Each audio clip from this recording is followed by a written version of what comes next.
ଈଶ୍ୱରଙ୍କ ରାଜ୍ୟର ଶିଷ୍ୟତ୍ୱ କାର୍ଯ୍ୟକ୍ରମରେ ଆପଣ ସମସ୍ତଙ୍କୁ ପୁଣି ଥରେ ସ୍ୱାଗତ ଜଣାଉ। ଅଧିବେଶନ 4 ବିଷୟ ସମୟଟି ହେଉଛି ବର୍ତ୍ତମାନ। ତାହାଙ୍କୁ ଦେଖ, ତାହାଙ୍କର ଚକ୍ଷୁ ଅଗ୍ନି ସ୍ୱରୂପ। ଯେଉଁମାନେ ତାହାଙ୍କୁ ଗ୍ରହଣ କରନ୍ତି ସେମାନେ ପ୍ରେମ, ଆଲୁଅ ଓ ଜୀବନ ଦେଖିବେ। ଯେଉଁମାନେ ତାହାଙ୍କୁ ଅଗ୍ରାହ୍ୟ କରନ୍ତି ସେମାନେ ଦଣ୍ଡ, ଅନ୍ଧକାର ଓ ମୃତ୍ୟୁ ଦେଖିବେ। ତେବେ ଏହି ଅଧିବେଶନକୁ ଆରମ୍ଭ କରିବା ପାଇଁ ଜଣେ ଭାଇ ପ୍ରାର୍ଥନାର ସହ ସାହାଯ୍ୟ କରନ୍ତୁ। ସ୍ୱର୍ଗୀୟ ପିତା, ଆମେ ତୁମକୁ ଧନ୍ୟବାଦ ଦେଉଛୁ। ପ୍ରଭୁ ଏ ବର୍ତ୍ତମାନ ସମୟ ବିଷୟ ଆମେ ଆଲୋଚନା କରିବୁ।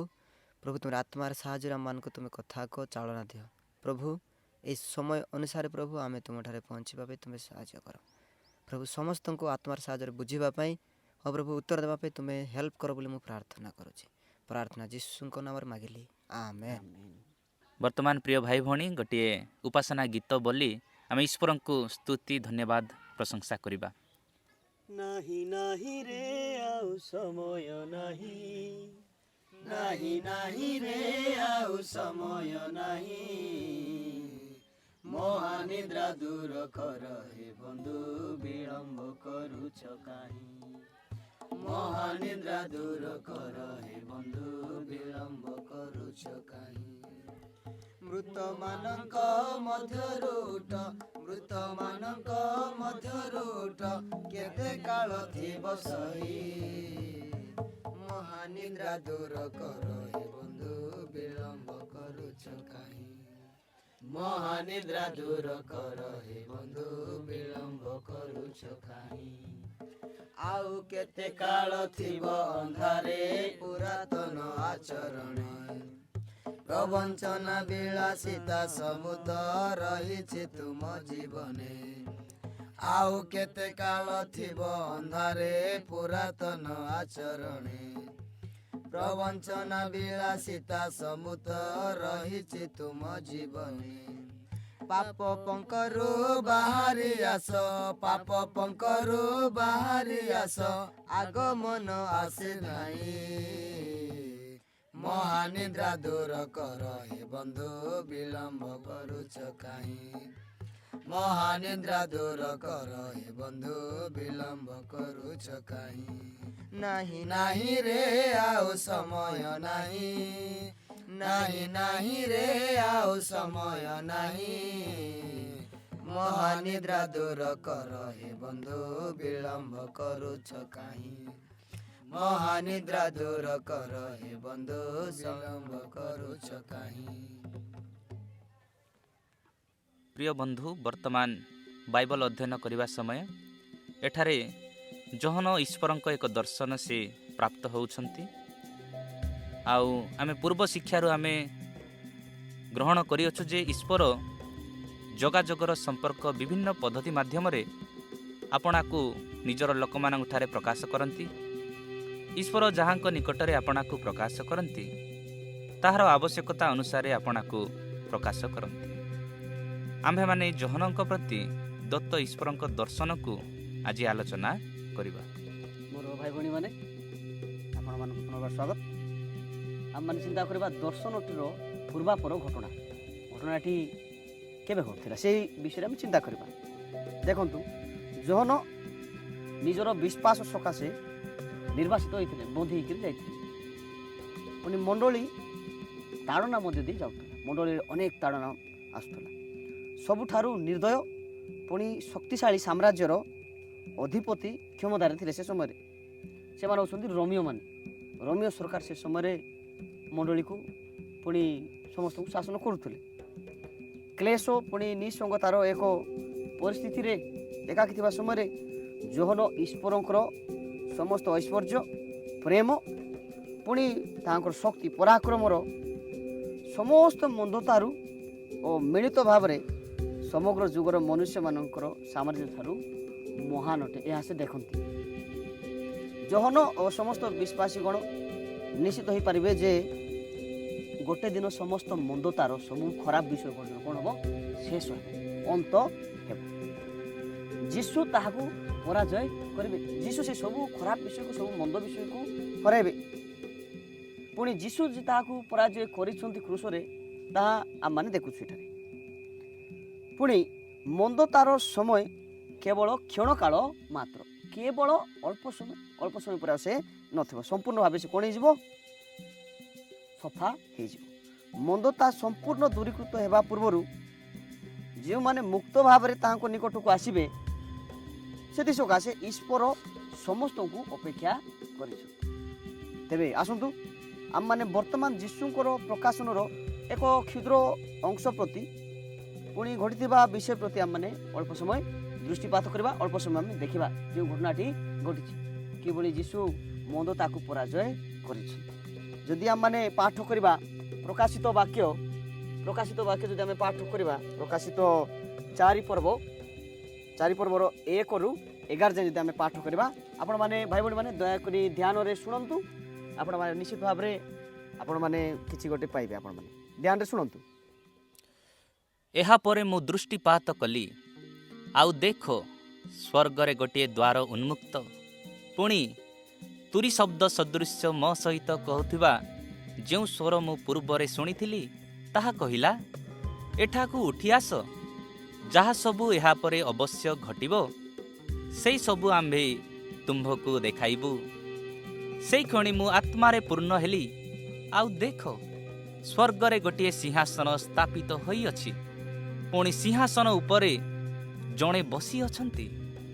ସେହି ବ୍ୟକ୍ତିଙ୍କ ରୂପ ହୀରା ଓ ମାଣିକ ସଦୃଶ୍ୟ, ଆଉ ସିଂହାସନ ଚତୁର୍ଦିଗରେ ଗୋଟିଏ ମେଘଧନୁ, ତାହା ମରକତମଣି, ଉଜ୍ଜ୍ୱଳ ସବୁଜ ରଙ୍ଗର ମରକତମଣି ତୁଲ୍ୟ।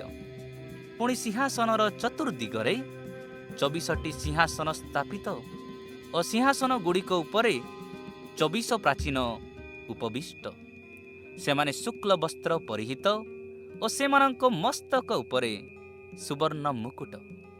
ସିଂହାସନ ମଧ୍ୟରୁ ବିଜୁଳି, ବିଭିନ୍ନ ସ୍ୱର ଓ ମେଘ ଗର୍ଜନ ନିର୍ଗତ ହେଉଅଛି। ଆଉ ସିଂହାସନ ସମ୍ମୁଖରେ ଅଗ୍ନିମୟ ସପ୍ତ ପ୍ରଦୀପ ଜଳୁଅଛି।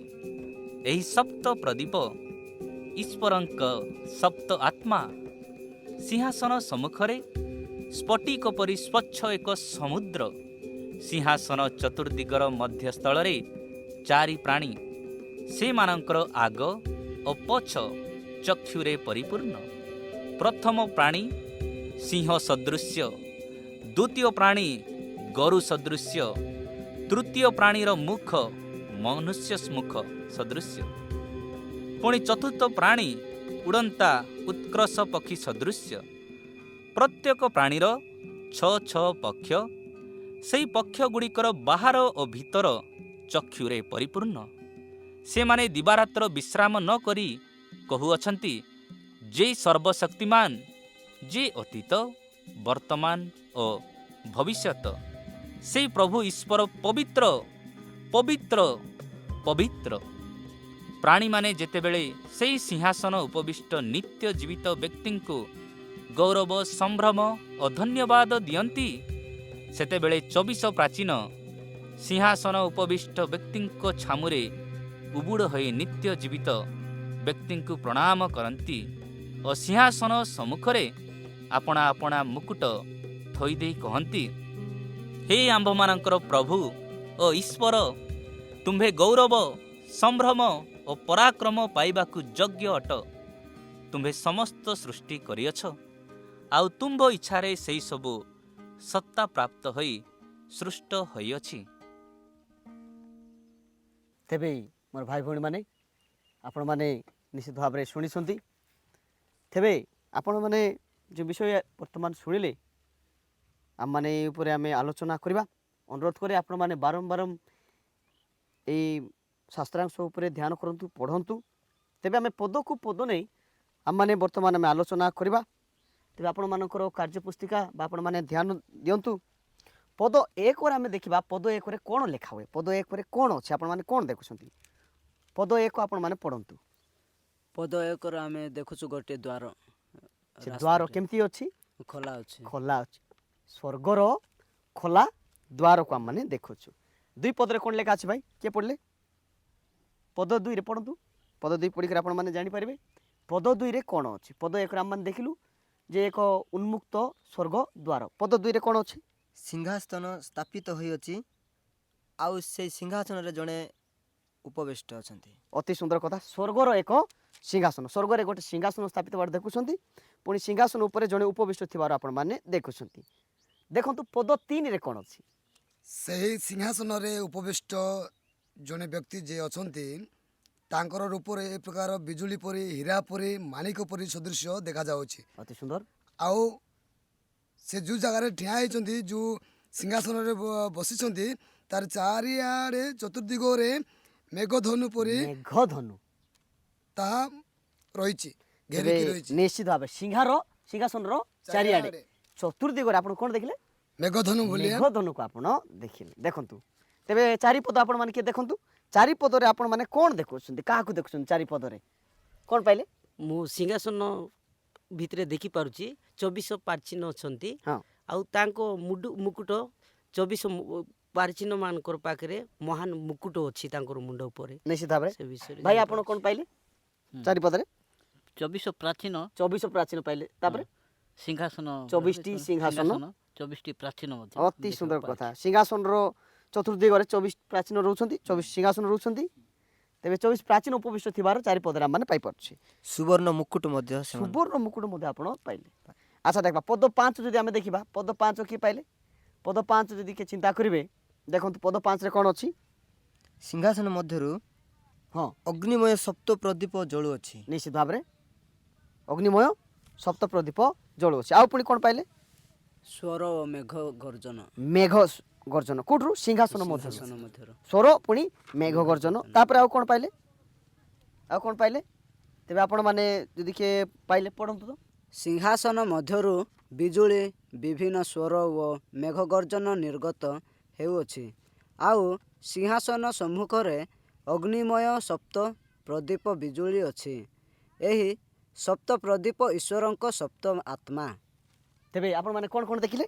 ସିଂହାସନ ମଧ୍ୟରୁ ମେଘ ଗର୍ଜନ, ପୁଣି ବିଦ୍ୟୁତ୍, ପୁଣି ବିଭିନ୍ନ ସ୍ୱର, ପୁଣି ଅଗ୍ନିମୟ ସପ୍ତ ପ୍ରଦୀପ ଅଛି, ପ୍ରଦୀପ ଜଳୁଅଛି। ପୁଣି ତାହା ସବୁ ଈଶ୍ୱରଙ୍କର ସପ୍ତ ଆତ୍ମା। ଆତ୍ମା। ଅତି ସୁନ୍ଦର। ତେବେ ପଢ଼ନ୍ତୁ ପଦ 6। ଭାଇ ଆପଣ କ'ଣ କହୁଛନ୍ତି ପଦ 5 ବିଷୟରେ? ପଦ 5 ବିଷୟରେ ହଁ ଆମେ ଦେଖିବାକୁ ପାଇଛୁ ଏଠି ସପ୍ତ ପ୍ରଦୀପ ଜଳୁଅଛି। ନିଶ୍ଚିତ ଭାବରେ ଆଉ ସପ୍ତ ପ୍ରଦୀପ ଈଶ୍ୱରଙ୍କର ସପ୍ତ ଆତ୍ମା ବୋଲିକି ଆମେ ଆତ୍ମାକୁ ଜାଣିପାରୁ। ବୁଝାଏ ନିଶ୍ଚିତ ଭାବରେ। ପଦ 6, ପଦ 6ରେ କ'ଣ ପାଇଲେ ଆପଣ? ସିଂହାସନ ସମ୍ମୁଖରେ ସ୍ଫଟିକ ପରି ସ୍ୱଚ୍ଛ ଏକ ସମୁଦ୍ର। ହଁ ସିଂହାସନ ଚତୁର୍ଦିଗରେ ମଧ୍ୟସ୍ଥଳରେ 4 ପ୍ରାଣୀ, ସେମାନଙ୍କର ଅଗ୍ର ଓ ପଶ୍ଚାତ ଚକ୍ଷୁର ପରିପୂର୍ଣ୍ଣ। ନିଶ୍ଚିତ ଭାବରେ। ତେବେ ଆପଣ କ'ଣ ଦେଖୁଛନ୍ତି? ସ୍ଫଟିକ ସ୍ଫଟିକ ସମୁଦ୍ର, ସମୁଦ୍ର, କାଚ ସଦୃଶ ସମୁଦ୍ର ଆପଣ ଦେଖୁଛନ୍ତି। ତାପରେ କ'ଣ କଲେ? ମୁଁ ସଠିକ୍ ବୋଲେ ପରଫେକ୍ଟ ଗୋଟେ ସମୁଦ୍ର ଗୋଟେ ଦେଖିପାରୁଛି। ସ୍ଫଟିକ କାଚ ସଦୃଶ ଗୋଟେ ସମୁଦ୍ର ଆପଣମାନେ ପାଇଲେ। ତାପରେ ଆପଣ ଦେଖୁଛନ୍ତି କ'ଣ? ଚକ୍ଷୁରେ ପରିପୂର୍ଣ୍ଣ କେତେ ପ୍ରାଣୀ? 4 ଜୀବିତ ପ୍ରାଣୀକୁ ଆପଣମାନେ ପାଇଲେ। ତେବେ 7 ପଦରେ କ'ଣ ପାଇଲେ? 7 ପଦରେ ମୁଁ ଦେଖୁଛି ସେ ସିଂହାସନ ସମୂହରେ ଗୋଟେ ସିଂହ ସଦୃଶ୍ୟ, ହଁ ଆଉ ଦ୍ୱିତୀୟ ଭାଲୁ ସଦୃଶ୍ୟ, ବାଛୁରୀ ସଦୃଶ। ହଁ, ବାଛୁରୀ ତାପରେ ସଦୃଶ୍ୟ। ହଁ ଆହୁରି ତାଙ୍କରି ସିଂହାସନ ମହାନ, ସେତିକି ମୁଁ ଦେଖିପାରୁଛି। ନିଶ୍ଚିତ ଭାବରେ। 7 ପଢ଼ନ୍ତୁ ଭାଇ, 7 ପଢ଼ନ୍ତୁ। ପ୍ରଥମ ପ୍ରାଣୀ ସିଂହ ସଦୃଶ୍ୟ, ଦ୍ୱିତୀୟ ପ୍ରାଣୀ ଗୋରୁ ସଦୃଶ୍ୟ, ହଁ। ତୃତୀୟ ପ୍ରାଣୀର ମୁଖ ମନୁଷ୍ୟ ମୁଖ ସଦୃଶ୍ୟ, ପୁଣି ଚତୁର୍ଥ ପ୍ରାଣୀ ଉଡ଼ନ୍ତା ଉତ୍କର୍ଷ ପକ୍ଷୀ ସଦୃଶ୍ୟ। ହଁ ନିଶ୍ଚିତ ଭାବରେ। ଉତ୍କର୍ଷ ପକ୍ଷୀ କହିଲେ ଆମମାନେ କ'ଣ ଭାବୁ? ଚିଲ ନା କ'ଣ ଭାବୁଛନ୍ତି? ତେବେ ଉଡ଼ିୟମାନ ଯେ ଉଡ଼ିପାରେ। ତେବେ ଆମେ ଦେଖିଲୁ ପ୍ରଥମ ପ୍ରାଣୀ କୁ ପ୍ରାଣୀ ପରି ସିଂହ ପରି, ଦ୍ୱିତୀୟ ପ୍ରାଣୀ କିଭଳି ଥିଲା? ଗୋରୁ ପରି ବା ବାଛୁରୀ, ଆମେ ଯାହା ବୁଝିପାରୁ। ତାପରେ ତୃତୀୟ ପ୍ରାଣୀ କେମିତି ଥିଲା? ମନୁଷ୍ୟର ମୁଖ ସଦୃଶ୍ୟ, ଗୋଟେ ପଶୁ ଗୋଟେ ବାହାରୁଛି ନାଇଁ କି? ଚତୁର୍ଥ ପ୍ରାଣୀ କିଭଳି? ଉତ୍କୃଷ୍ଟ ପକ୍ଷୀ ପରି। ଉତ୍କୃଷ୍ଟ ପକ୍ଷୀ ସଦୃଶ। ଉତ୍ତମ ସୁନ୍ଦର କଥା ଆପଣମାନେ କହିଲେ। ତେବେ ମୁଁ ଆପଣମାନଙ୍କୁ ଗୋଟେ ପ୍ରଶ୍ନ ପଚାରିବାକୁ ଚାହେଁ, ସେ ଦିବାରାତ୍ର ସେ 4 ପ୍ରାଣୀ କ'ଣ କରୁଛନ୍ତି? ଆମେ 4 ପ୍ରାଣୀଙ୍କ ବିଷୟରେ ଚିନ୍ତା କଲୁ, ଗୋଟେ ସିଂହ ପରି, ଗୋଟେ ଗୋରୁ ପରି, ଆଉ ଗୋଟେ ମନୁଷ୍ୟର ମୁଖ ପରି, ଆଉ ଗୋଟେ ଉଡ଼ୀୟମାନ ଚିଲ ପକ୍ଷୀ ପରି, ଉତ୍କୃଷ୍ଟ ପକ୍ଷୀ ପରି 4 ପ୍ରାଣୀକୁ ଆମେ ଦେଖିଲୁ। ସେ 4 ପ୍ରାଣୀ ଦିବାରାତ୍ର କ'ଣ କରୁଛନ୍ତି? ପଦ ଯଦି 8 ଆପଣ ପଢ଼ିବେ ଆପଣମାନେ ଜାଣିପାରିବେ କ'ଣ କରୁଛନ୍ତି। ପ୍ରତ୍ୟେକ ପ୍ରାଣୀର 6 ପକ୍ଷ, 6 ପକ୍ଷ। ସେଇ ପକ୍ଷ ଗୁଡ଼ିକର ବାରାହ ଓ ଭିତରେ ଚକ୍ଷୁର ପରିପୂର୍ଣ୍ଣ। ହଁ ସେମାନେ ଦିବାରାତ୍ର ବିଶ୍ରାମ ନ କରି କହୁଛନ୍ତି ଯେ ସର୍ବଶକ୍ତିମାନ, ଯେ ଭୂତ, ବର୍ତ୍ତମାନ ଓ ଭବିଷ୍ୟତ ସେଇ ଈଶ୍ୱର, ସେଇ ପ୍ରଭୁ ଈଶ୍ୱର ପବିତ୍ର ପବିତ୍ର ପବିତ୍ର ତେବେ ସେ ଦିବାରାତ୍ର ଚାରି ପ୍ରାଣ କ'ଣ କରୁଛନ୍ତି? ପବିତ୍ର ପବିତ୍ର ବୋଲି ସେମାନେ କହୁଛନ୍ତି। କୁହନ୍ତୁ। ସେହି ପ୍ରାଣୀମାନେ ଦିବାରାତ୍ର ଈଶ୍ୱରଙ୍କର ସ୍ତୁତି ଗାନ ପ୍ରଶଂସା ଗୌରବ କରୁଛନ୍ତି। ନିଶ୍ଚିତ ଭାବରେ ସେମାନେ କ'ଣ କହୁଛନ୍ତି ପ୍ରଶଂସା କରିକରି? ପବିତ୍ର ପବିତ୍ର ବୋଲୁଛନ୍ତି। କିଏ ପବିତ୍ର ବୋଲି କହୁଛନ୍ତି? ସେ ଈଶ୍ୱର ସର୍ବଶକ୍ତିମାନ ଈଶ୍ୱର ଅଟନ୍ତି। ପ୍ରଭୁ ପରମେଶ୍ୱର ପବିତ୍ର ବୋଲି ପବିତ୍ର ପବିତ୍ର ବୋଲି କହୁଛନ୍ତି। ପୁଣି ଆଉ କ'ଣ କହୁଛନ୍ତି ସେମାନେ? ସେମାନେ କ'ଣ କହୁଛନ୍ତି? ଈଶ୍ୱର ଅତୀତରେ ଥିଲେ, ବର୍ତ୍ତମାନ ଅଛନ୍ତି ଏବଂ ଭବିଷ୍ୟତରେ ରହିଥିବେ। ତେବେ ଚାରିପାଣି ସିଂହାସନରେ ଉପବିଷ୍ଟ ବ୍ୟକ୍ତିଙ୍କ ଉପାସନା କରୁଥିବା ସମୟରେ, ସେ ସମୟରେ ଆପଣମାନେ 24 ପ୍ରାଚୀନକୁ ତ ଦେଖିଛନ୍ତି ନିଶ୍ଚିତ ଭାବରେ, ଆପଣ ସେ ପାଠରେ ପଢ଼ିଛନ୍ତି। ତେବେ ସେ 24 ପ୍ରାଚୀନ ସେ ସମୟରେ କ'ଣ କରୁଥିଲେ, କ'ଣ କରନ୍ତି? ସେମାନେ ପରମେଶ୍ୱରଙ୍କର ଉପାସନା କରୁଥିଲେ। ଉପାସନା କରୁଥିଲେ। ଭାଇ ଆପଣ କ'ଣ ଭାବୁଛନ୍ତି? ସେ 24 ପ୍ରାଚୀନ ସେମାନେ ଈଶ୍ୱରଙ୍କୁ ପ୍ରଣାମ କରୁଛନ୍ତି। ପ୍ରଣାମ କରୁଛନ୍ତି। କିଭଳି ପ୍ରଣାମ କରୁଛନ୍ତି? ମୁହଁ ମାଡ଼ିକିରି, ଆଣ୍ଠୁ ପାତିକିରି, ମୁହଁ ତଳେ କରି, ଉବୁଡ଼ ହୋଇ ସେମାନେ କ'ଣ କରୁଛନ୍ତି? ପ୍ରଣାମ କରି କ'ଣ କରୁଛନ୍ତି? ଉପାସନା କରୁଛନ୍ତି। ନିଶ୍ଚିତ ଭାବରେ ଆପଣ ଠିକ୍ କଥା କହିଲେ। ଯଦି ଆମେ ପଢ଼ିବା ତାହା 11 ପଦରେ ଲେଖା ହୁଏ। ପଢ଼ନ୍ତୁ ଭାଇ 11 ପଦ। 24 ପ୍ରାଚୀନ କ'ଣ କରୁଛନ୍ତି ଆମେ ଜାଣିପାରିବା। ହେ ଆମମାନଙ୍କର ପ୍ରଭୁ ଈଶ୍ୱର, ତୁମେ ଗୌରବ, ସମ୍ଭ୍ରମ ଓ ପରାକ୍ରମ ପାଇବାକୁ ଯୋଗ୍ୟ ଅଟ। ତୁମେ ସମସ୍ତ ସୃଷ୍ଟି କରିଅଛ, ଆଉ ତୁମ୍ଭ ଇଚ୍ଛାରେ ସେ ସବୁ ସତ୍ତାପ୍ରାପ୍ତ ହୋଇ ସୃଷ୍ଟ ହୋଇଅଛି। ତେବେ ନିଶ୍ଚିତ ଭାବରେ ତାପରେ ଆମମାନେ ଦେଖୁଛୁ ସ୍ୱର୍ଗର ଦ୍ୱାର କ'ଣ ହେଇଛି? ଖୋଲା ହେଇଛି। ସ୍ୱର୍ଗର ଦ୍ୱାର କ'ଣ ହେଇଛି? ଖୋଲା ହେଇଛି। ତେବେ ଦେଖିଥିବା ଜହନ ଦେଖୁଥିବା ଦ୍ୱାରା ଯୀଶୁଙ୍କ ପବିତ୍ର ରକ୍ତର ବଳିଦାନର ନିଦର୍ଶନ ଅଟେ। ଜହନ ଯାହା ଦେଖୁଛନ୍ତି ତାହା ହେଉଛି ପ୍ରଭୁ ଯୀଶୁ ଖ୍ରୀଷ୍ଟଙ୍କର ନିଦର୍ଶନର, ପ୍ରଭୁ ଯୀଶୁ ଖ୍ରୀଷ୍ଟଙ୍କର ବଳିଦାନର ନିଦର୍ଶନ। ଯେଉଁ ରକ୍ତ ଆମମାନଙ୍କୁ କ'ଣ କରେ? ସଫା କରେ, ପରିଷ୍କାର କରେ, ସମସ୍ତ ପାପରୁ ଆମମାନଙ୍କୁ ଧୋଇ ପକାଏ। ଯେତେବେଳେ ଆମମାନେ ଯୀଶୁଙ୍କର ରକ୍ତର ବଳିଦାନକୁ ଗ୍ରହଣ କରୁଛୁ ଆମମାନଙ୍କର ଜୀବନରେ, ଆମେମାନେ ମଧ୍ୟ ଆମମାନଙ୍କର ମଧ୍ୟରେ ଈଶ୍ୱରଙ୍କର ଆତ୍ମାକୁ ପାଇଅଛୁ ଓ ତାହାଙ୍କର ଉପସ୍ଥିତି ଆମମାନଙ୍କର ଉପରେ ଓ ଆମମାନଙ୍କର ଚାରିଆଡ଼େ, ଆମମାନଙ୍କର ଚତୁର୍ଦିଗରେ ରହିଅଛି। କଥା ବୁଝିପାରିଲେ ମୋର ଭାଇମାନେ? ପୁଣି ଯୀଶୁଙ୍କ ସକାଶୁ ଈଶ୍ୱର ଯିଏ ରକ୍ତ ମାଂସ ସହ ଦେହବନ୍ତ ହେଲେ, ପୁଣି ସେ ଈଶ୍ୱର ଆମ୍ଭମାନଙ୍କର ସଦୃଶ ହେଲେ। କଥା ବୁଝିପାରିଲେ ଭାଇ ଭଉଣୀମାନେ? ପୁଣି ଆପଣାର ଜୀବନକୁ ଈଶ୍ୱର କ'ଣ କଲେ? ପ୍ରଭୁ ଯୀଶୁ କ'ଣ କଲେ? ଉତ୍ସର୍ଗ କଲେ। ଠିକ୍ କଥା। ପୁଣି ସେ ମୃତ୍ୟୁରୁ କ'ଣ ହେଲେ? ଉତ୍ଥାପନ ହେଲେ। ପୁଣି ଉଠିଲା ପରେ ଈଶ୍ୱରଙ୍କର ଦକ୍ଷିଣ ପାର୍ଶ୍ୱରେ ସେ କ'ଣ କଲେ? ଆରୋହଣ କଲେ। ଯେଉଁଦ୍ୱାରା ତାହାଙ୍କର ଆତ୍ମାଙ୍କ ଦ୍ୱାରା ଆମେମାନେ କ'ଣ କରିପାରିବା? ଈଶ୍ୱରଙ୍କର ସିଂହାସନକୁ ପ୍ରବେଶ କରିପାରିବା। ସେ ପ୍ରବେଶ କରିବାର ଅଧିକାର ଯୀଶୁ ଖ୍ରୀଷ୍ଟଙ୍କ ପାଇଁ ଆମମାନେ ପାଇଅଛୁ। ଅତି ସୁନ୍ଦର କଥା ଆପଣମାନେ କହିଲେ। ତେବେ ବର୍ତ୍ତମାନ ସମୟରେ ମନ୍ଦତ ଦ୍ୱାରା ବିନଷ୍ଟ ହୋଇଥିବା ଏ ପୃଥିବୀରେ ଅନେକ ଖରାପ କାମ ଦ୍ୱାରା ପୃଥିବୀ କ'ଣ ହେଇଛି? ବିନଷ୍ଟ ହୋଇଅଛି। ପୁଣି ଈଶ୍ୱରଙ୍କ ସହିତ ଆମମାନଙ୍କର ଆତ୍ମାରେ ଯେପରି ନିରନ୍ତର ମିଳନ, ସୌଭାଗ୍ୟତା, ପରାମର୍ଶ, ସମ୍ପର୍କ ସ୍ଥାପନ, ପୁଣି ପ୍ରେମ ଓ ପ୍ରକାଶନ ନିମନ୍ତେ ଆମମାନେ ଈଶ୍ୱରଙ୍କ ସିଂହାସନ ମଧ୍ୟକୁ ପ୍ରବେଶ କରିବାର ଅଧିକାର ମଧ୍ୟ ଆମେ କ'ଣ କରିଛୁ? ପାଇଅଛୁ। ଠିକ୍ କଥା। ଭବିଷ୍ୟତରେ ମୋର ଭାଇ ଭଉଣୀମାନେ ଶୁଣନ୍ତୁ, ଭବିଷ୍ୟତରେ ଆମମାନଙ୍କର ଭରସା ଯେ ଆମ୍ଭମାନଙ୍କର ପୁନରୁତ୍ଥିତ ନିଖୁନ୍ତ ଶରୀର, ଯେଉଁ ଶରୀରରେ କିଛି ଦାଗ ନଥିବ, ଯେଉଁ ଶରୀରରେ କିଛି କ୍ଷତି ନଥିବ, ଯେଉଁ ଶରୀରରେ କିଛି ଦୁର୍ବଳତା ନଥିବ, ସେହି ଶରୀରରେ ଆମମାନେ ଈଶ୍ୱରଙ୍କର ସିଂହାସନ ମଧ୍ୟକୁ ପ୍ରବେଶ କରିବାର ଅଧିକାର ପ୍ରାପ୍ତ ହେବା। ନା କ'ଣ ଭାବୁଛନ୍ତି? ଯେଉଁଠାରେ ଆମେମାନେ ତାଙ୍କୁ ମୁଖାମୁଖି ସାମ୍ନା ସାମ୍ନି ଆମେ କ'ଣ କରିପାରିବା? ଦର୍ଶନ କରିବା। ସେଠାରେ ଆଉ କୌଣସି ପ୍ରକାର କ୍ରନ୍ଧନ ନଥିବ, ସେଠାରେ କୌଣସି ପ୍ରକାର ଲୁହ ନଥିବ, କୌଣସି ଯନ୍ତ୍ରଣା ନଥିବ, ବା କୌଣସି ବାର୍ଦ୍ଧକ୍ୟତା ବୁଢ଼ା ବୁଢ଼ୀ ହେବାର ଆଉ କିଛି ନଥିବ, ବା ସେଠାରେ କ'ଣ ରୋଗ ନଥିବ, ସେଠାରେ କିଛି ମୃତ୍ୟୁ ମଧ୍ୟ ନଥିବ। କଥା ବୁଝିପାରୁଛନ୍ତି? ତେବେ ସେ ସ୍ୱର୍ଗରେ ଆଉ କୌଣସି ଦୁଃଖ, ଯନ୍ତ୍ରଣା, ରୋଗ, ବେମାର ଆଉ ସେଠାରେ କିଛି ନାହିଁ। ପ୍ରତ୍ୟେକ ବିଷୟର ସମୟରେ ପୂର୍ଣ୍ଣତାରେ ସବୁ ବିଷୟ ସମ୍ପୂର୍ଣ୍ଣ ହେବ। ମୋର କଥା ବୁଝିପାରୁଛନ୍ତି ମୋର ଲୋକମାନେ, ମୋର ଭାଇ ଭଉଣୀମାନେ? ପୁନର୍ବାର ଆମମାନେ ଚିନ୍ତା କରିବା ଯେପରି ଶାସ୍ତ୍ରାଂଶରେ ଆମମାନେ କୌଣସି ଭୁଲ ଅର୍ଥ ନ କାଢ଼ୁ एणुक आम मैंने शास्त्रांतर उपरे थिबा विषय को लेकर किसी आम प्रश्न आम पचारिबा पुणी से प्रश्नर उत्तर मैंने आप खोजिक मत कहे तेरे प्रथम प्रश्न आपको पचार चाहे ये शास्त्रांतर क्यों क्यों लोक मैंने अच्छा क्या आपण मैंने देखुं चरित्र कहार कहार आपण मैंने पाँच ଏହି ଶାସ୍ତ୍ରାଂଶରେ ଆମେ ଜହନ हाँ ଈଶ୍ୱର ହଁ। 24 ପ୍ରାଚୀନ ହଁ ଈଶ୍ୱରଙ୍କ ଆତ୍ମା ହଁ ଦୂତ ହଁ ଏମାନଙ୍କ ବିଷୟରେ ଆମେ ଜାଣୁଛୁ। आउ क्या विषय आप चिंता कले आउ किए किए अच्छा ए स्टोरी ମୁଁ ଦେଖିପାରୁଛି ଏଇ ବିଷୟରେ ସେଠି ଅଛନ୍ତି ଇଏ ସିଂହ सिंह हाँ ତାପରେ ଗୋରୁ गोरु अच्छा ତାପରେ ଆମେ ଜହନଙ୍କର ବିଷୟରେ ବି ଜାଣିପାରୁଛୁ ହଁ। ଆଉ ଆମେ ଦୂତମାନଙ୍କର ବିଷୟରେ ପାରଚିନମାନଙ୍କର ବିଷୟରେ ଆଉ ପରମେଶ୍ୱରଙ୍କର ବିଷୟରେ ମୁଁ ଜାଣିପାରିଲି। निश्चित भाव में जौन विषय देखुଛୁ आम पुणी ईश्वर स्वर मध्य एठारे अच्छी ना कौन बोलते जहाँकि सिंहासन रे उपविष्ट अच्छा चारि प्राणी विषय में चिंता कलु सेठारे 24 प्राचीन अच्छा पुणी ईश्वर सप्त आत्मा को आम देखुଛୁ तेरे आउ गोटे प्रश्न आपण मन किए कहते एठारे एठारे किए कहते कार कथा आपण किए कहते भावुं ମୁଁ ଭାବୁଛି ପରମେଶ୍ୱର କହୁଛନ୍ତି हाँ आउ आउ किए भावुं ଆଉ ଜହନଙ୍କୁ ଜଣାଉଛନ୍ତି ପରମେଶ୍ୱର। निश्चित भाव में तेरे किए कहते भावुं भाई आप ଏଠାରେ ନିଶ୍ଚିତ ଭାବରେ ଜହନ କଥା କହୁଅଛନ୍ତି ତା ସହିତ ଈଶ୍ୱରଙ୍କ ସ୍ୱର ବି କଥା କହୁଅଛନ୍ତି 24 ପ୍ରାଚୀନ ବି କଥା କହୁଛନ୍ତି ଚାରି ପ୍ରାଣୀ ବି କଥା କହୁଛନ୍ତି। निश्चित भाव में देखु जौन ये कथा कह देखु पुणी एक स्वर कथा कह आम देखु पुणी आम देखु चारि प्राणी चारि प्राणी बोले किए किए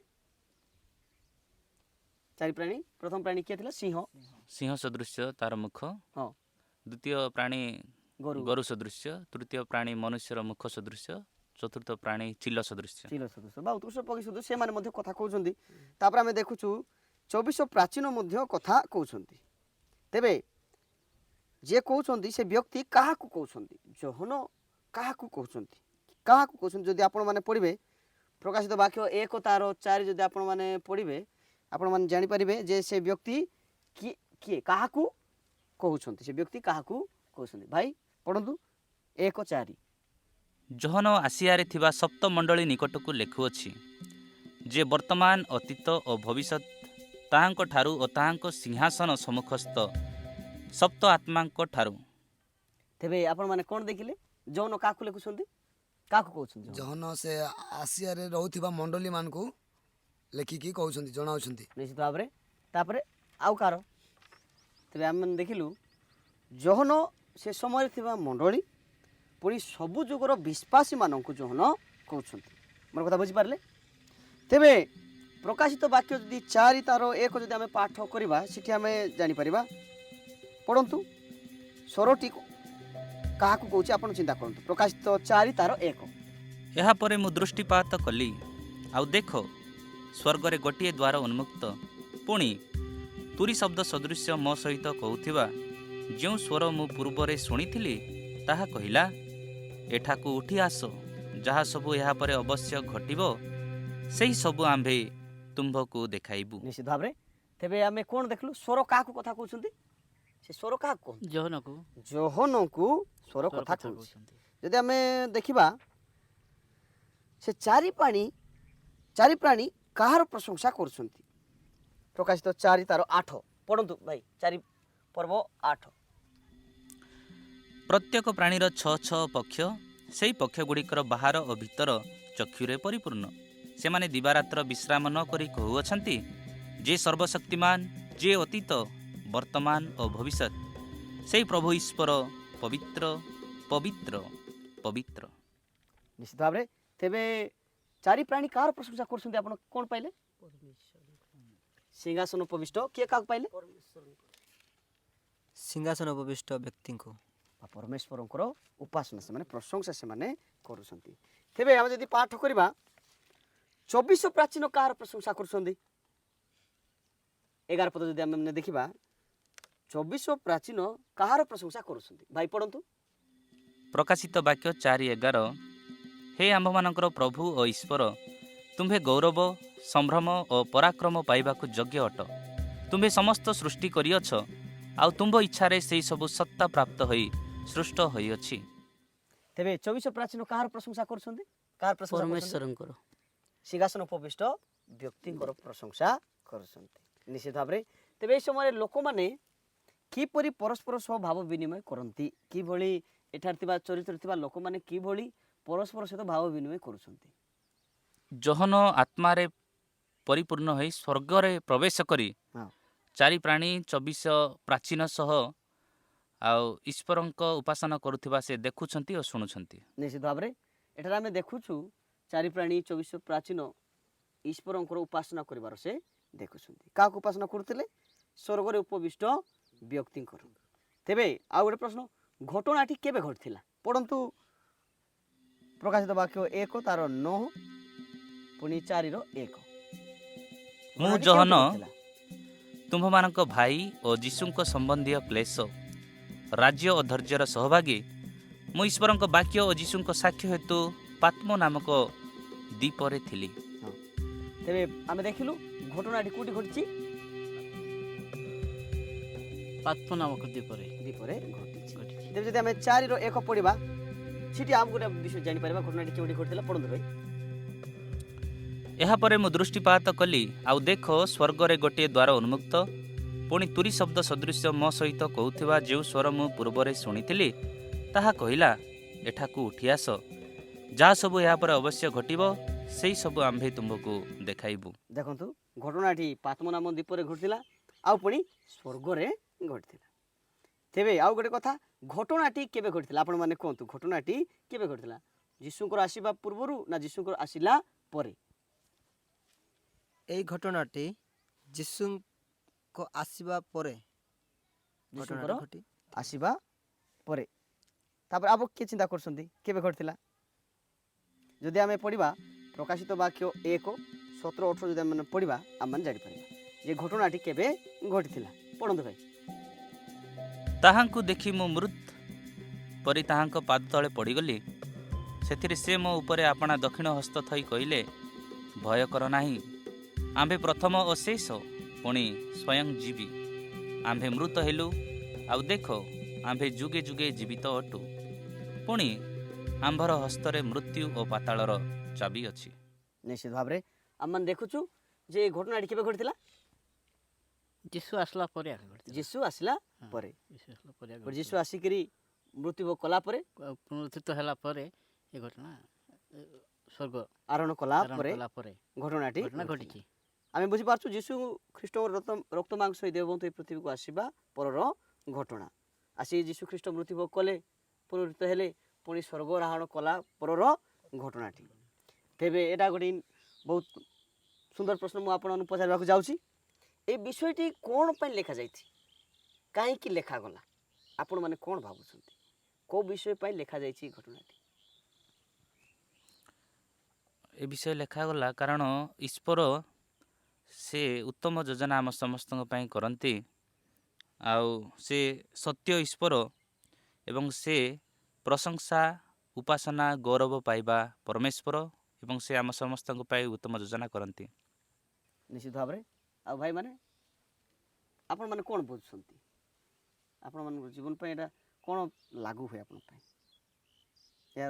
ଏହା କ'ଣ ପାଇଁ ଲେଖାଗଲା? ଏଇଟା ମୁଁ ବୁଝିପାରୁଛି। ସେ ତ ଗୌରବମୟ ପରମେଶ୍ୱର ନିଶ୍ଚୟ ଜାଣିଛନ୍ତି ଆମମାନଙ୍କୁ ଉଦ୍ଧାର କରିବା ପାଇଁ। ହଁ। ଆମମାନଙ୍କୁ ସେ ଉଦ୍ଧାର ପଥରୁ କୋଡ଼ାଇକିରି ମୋର ପଥକୁ ଆସନ୍ତୁ ଆଉ ଏମାନେ ଉଦ୍ଧାର ପାଆନ୍ତୁ ବୋଲି ତାଙ୍କର ଇଚ୍ଛା। ସେ କେବେ ମଧ୍ୟ ଆମକୁ ଛାଡ଼ିବେ ନାହିଁ। ତାଙ୍କର ବୋଲେ ମହାନତା ଆମମାନଙ୍କୁ ଜଣାଇବା ପାଇଁ ସେ ବିଷୟ ଲେଖିଛନ୍ତି। ନିଶ୍ଚିତ ଭାବରେ ଏକମାତ୍ର ସତ୍ୟ ଈଶ୍ୱର, ସେ ସର୍ବଶକ୍ତିମାନ ପୁଣି ସର୍ବବ୍ୟାପୀ, ସେ ସର୍ବପରାକ୍ରମୀ, ସେ ଆରମ୍ଭ ଆଉ ସେ ପୁଣି ଶେଷ, ସେ ସର୍ବଜ୍ଞ। ପବିତ୍ର ଈଶ୍ୱରଙ୍କୁ ପ୍ରକାଶ କରିବାକୁ ଯେ ଶାସନ ଓ ରାଜତ୍ୱ କରନ୍ତି, ଯେ ସମସ୍ତ ବିଷୟକୁ ସୃଷ୍ଟି କଲେ, ସେ ବିଶ୍ୱସ୍ତ ଓ ସମସ୍ତ ପ୍ରଶଂସା ଏବଂ ଉପାସନାର ଯୋଗ୍ୟ ଅଟନ୍ତି ଆମମାନଙ୍କର ପରମେଶ୍ୱର। ନା କ'ଣ ଭାବୁଛନ୍ତି? ପୁଣି ସବୁ ଯୁଗର ବିଶ୍ୱାସୀମାନଙ୍କୁ ଯୀଶୁଙ୍କ ଉନ୍ମୁକ୍ତ ଦ୍ୱାର ଦେଇ ବା ଯୀଶୁଙ୍କୁ ଦେଇ ଉତ୍ସାହିତ କରିବାକୁ ନିମନ୍ତେ ଯେକୌଣସି ସମୟରେ ହେଉନା କାହିଁକି, ଯେକୌଣସି ପରିସ୍ଥିତିରେ ସ୍ୱର୍ଗକୁ ପୁଣି ସିଂହାସନ ଉପବିଷ୍ଟ ବ୍ୟକ୍ତିଙ୍କ ନିକଟକୁ ଯିବା ପାଇଁ ଆମମାନେ ପ୍ରବେଶର ଅଧିକାର ପାଇଛୁ। ମୋ କଥା ବୁଝିପାରିଲେ? ତେବେ এই ଶାସ୍ତ୍ରାନ୍ତରରେ ଥିବା ବିଷୟ ସବୁ ଗୁଡ଼ିକ ମଧ୍ୟରୁ କ'ଣ ସବୁ ଆଜି ବିଷୟ ଆମ ପାଇଁ ସମାନ ଅଟେ କି? ମୋର ପ୍ରଶ୍ନ ଆପଣମାନଙ୍କୁ, କ'ଣ ପ୍ରତ୍ୟେକ ବିଷୟ ଏବେ ମଧ୍ୟ ସମାନ ଅଟେ? ସେ ସମୟରେ ଯେଉଁ ଘଟଣା ସମାନ ଥିଲା ସେ ବିଷୟ ଏବେ ମଧ୍ୟ ଆମ ପାଇଁ ସମାନ ଅଟେ କି? ଈଶ୍ୱର ସମସ୍ତ ବିଷୟ ସୃଷ୍ଟି କଲେ ଏବଂ ସେ ସମସ୍ତ ବିଷୟ ଉପରେ ଶାସନ ଓ ରାଜତ୍ୱ କରନ୍ତି ଏବଂ ସେ ଆମ ସମସ୍ତଙ୍କର ପ୍ରଶଂସା ଓ ଉପାସନା ପାଇବାର ଯୋଗ୍ୟ ପରମେଶ୍ୱର। ନିଶ୍ଚିତ ଭାବରେ ଆପଣ କ'ଣ ଭାବୁଛନ୍ତି, ସେ ବାକ୍ୟ ଏବେ ମଧ୍ୟ ଆମ ପାଇଁ ସମାନ ଅଟେ କି? କିଭଳି ଆପଣ ପାଇଁ ସମାନ ଲାଗୁଛି? ସେ ବାକ୍ୟ ଏବେ ବି ଆମର ପାଇଁ ସମାନ ଲାଗେ। କେମିତି କେମିତି ଲାଗେ ମାନେ ଦେଖ, ଜହନ ତ ସେ ଦର୍ଶନ ପାଇକିରି ସେ ସ୍ୱପ୍ନ ଦର୍ଶନ ପାଇକିରି ସେ କହୁଥିଲେ। ହଁ। ଏବେ ମଧ୍ୟ ଆମେ ଯଦି ବିଶ୍ୱସ୍ତ ଥିବା, ହଁ। ଈଶ୍ୱରଙ୍କ ଠାରେ ଯଦି ବିଶ୍ୱସ୍ତ ଥିବା, ତାହେଲେ ନିଶ୍ଚିତ ଭାବରେ ପ୍ରଭୁ ଆମର ମନ ମଧ୍ୟରେ କଥା କହିବେ ଆଉ ନିଶ୍ଚିତ ଭାବରେ ଅନ୍ୟ ଲୋକମାନଙ୍କୁ ମଧ୍ୟ ଆମେ ଜଣାଇ ପାରିବା, ଭାବବାଣୀ ଦ୍ୱାରା ଏସବୁ ଦ୍ୱାରା କହିପାରିବା। ଭାଇ ଆପଣ କ'ଣ ଭାବୁଛନ୍ତି, ଆଜିକୁ ମଧ୍ୟ ଈଶ୍ୱରଙ୍କର ବାକ୍ୟ ଆମର ଜୀବନ ପାଇଁ ସମାନ ଅଟେ କି? ହଁ ନିଶ୍ଚିତ। କେମିତି? କେମିତି ତାଙ୍କର ବାକ୍ୟ ହିଁ ସତ୍ୟ, ହଁ ବ୍ୟର୍ଥ କେବେ ହେବ ନାହିଁ, ସେଟା ସବୁ ବିଷୟ ସେ କରନ୍ତି। ଠିକ୍ କଥା। ତେବେ ଭାଇ ଆପଣ କ'ଣ ଭାବୁଛନ୍ତି, ସେ ବାକ୍ୟ ଆମ ପାଇଁ କ'ଣ ସମାନ ଅଟେ? ହଁ, ଆମେ ବାଇବେଲ ଅନୁସାରେ ଆମେ ଦେଖିପାରୁଛୁ ତାଙ୍କର କଥା ବାକ୍ୟ ସବୁଦିନ ସବୁ ସମୟରେ ସମସ୍ତଙ୍କର ପାଖରେ ସମାନ ଅଟେ। ନିଶ୍ଚିତ ଭାବରେ ସଦାପ୍ରଭୁ ସେ ସମୟରେ ମଧ୍ୟ ରାଜତ୍ୱ କରୁଥିଲେ, ଏବେ ମଧ୍ୟ ହଁ ରାଜତ୍ୱ କରୁଛନ୍ତି ନିଶ୍ଚିତ ଭାବରେ। ମଣ୍ଡଳୀ ମଧ୍ୟରେ ପ୍ରତ୍ୟେକ ବିଷୟରେ ଆଉ ସେ ସମାନ ଅଟନ୍ତି। ନିଶ୍ଚିତ ଭାବରେ ପୁଣି ପରମେଶ୍ୱର ସେ ସମୟରେ ମଧ୍ୟ ସୃଷ୍ଟି କରୁଥିଲେ, ଏବେ ମଧ୍ୟ ପରମେଶ୍ୱର ସୃଷ୍ଟି କରନ୍ତି। ମୁଁ ମଧ୍ୟ ଭାବିପାରୁଛି ତାଙ୍କର ବାକ୍ୟ ତ ସତ୍ୟ, ସେ ବାକ୍ୟ ଦ୍ୱାରା ଆଜି ମଧ୍ୟ ସେ ସବୁ ବିଷୟକୁ ନେଇକି ସତ୍ୟ ଭାବରେ କରିଛନ୍ତି ଆଉ ସେ ବିଷୟ ଆଗେ ଯେଉଁ ପ୍ରକାର ଥିଲା ଏବେ ମଧ୍ୟ ସତ୍ୟ ଭାବରେ ହେଉଛି। ନିଶ୍ଚିତ ଭାବରେ ଠିକ୍ କଥା ଆପଣ କହିଲେ। ତେବେ ଆପଣମାନେ ନିଶ୍ଚିତ ଭାବରେ ଠିକ୍ ଉତ୍ତର ଦେଇଛନ୍ତି। ଈଶ୍ୱର ସର୍ବଶକ୍ତିମାନ ଅଟନ୍ତି, ସର୍ବପରାକ୍ରମୀ, ଆଗରେ ଥିଲେ ଏବେ ମଧ୍ୟ। ସେ ଅନାଦି ଅନନ୍ତ, ସର୍ବଜ୍ଞ, ସେ ପବିତ୍ର, ପୁଣି ସେ ଶାସନ ଓ ରାଜତ୍ୱ ଏବେ ମଧ୍ୟ କରନ୍ତି। ଆଗରେ ବି କରୁଥିଲେ, ଏବେ ମଧ୍ୟ କରୁଛନ୍ତି, ପୁଣି ଆଗରେ ମଧ୍ୟ କରିବେ।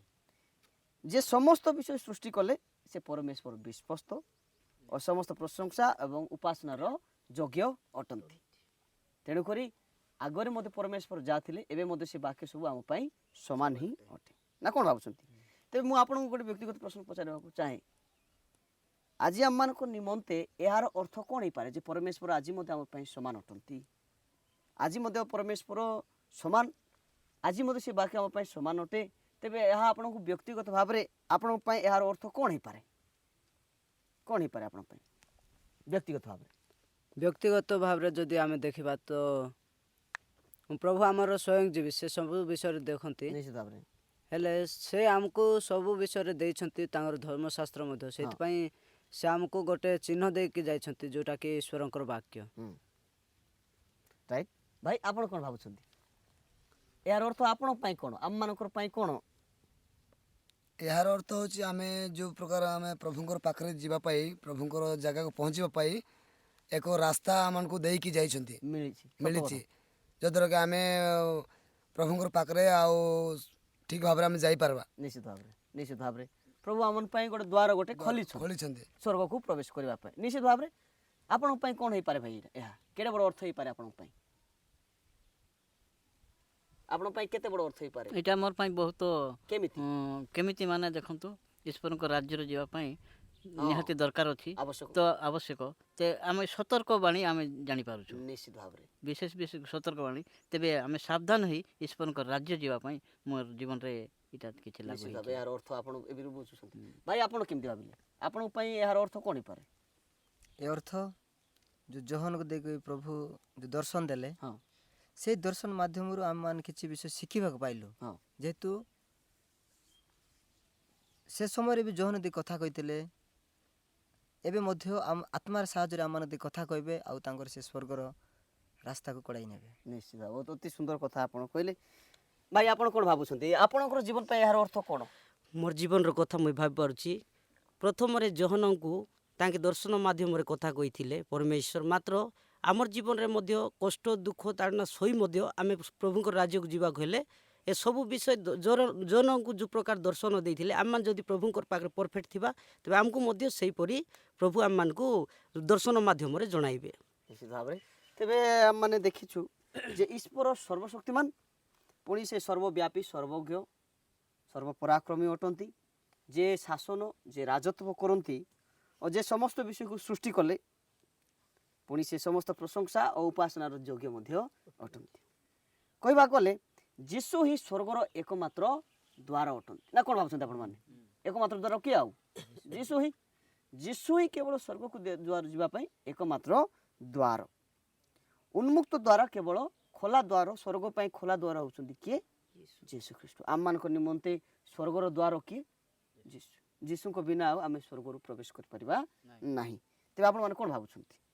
ମୋର ଲୋକମାନେ ନିଶ୍ଚିତ ଭାବରେ ଈଶ୍ୱର ଆମମାନଙ୍କର ପାଇଁ ବଡ଼ ଅର୍ଥ ଅଟେ, ବହୁତ ମୂଲ୍ୟବାନ ଜିନିଷ, ଯାହାଙ୍କ ବିନା ଆମେ ସ୍ୱର୍ଗରେ ପ୍ରବେଶ କରିପାରିବା ନାହିଁ। ଏକ ସ୍ୱର୍ଗର ଦ୍ୱାର ଖୋଲା ଥିବାର ଆମମାନେ ଦେଖିଲୁ ବାକ୍ୟରେ।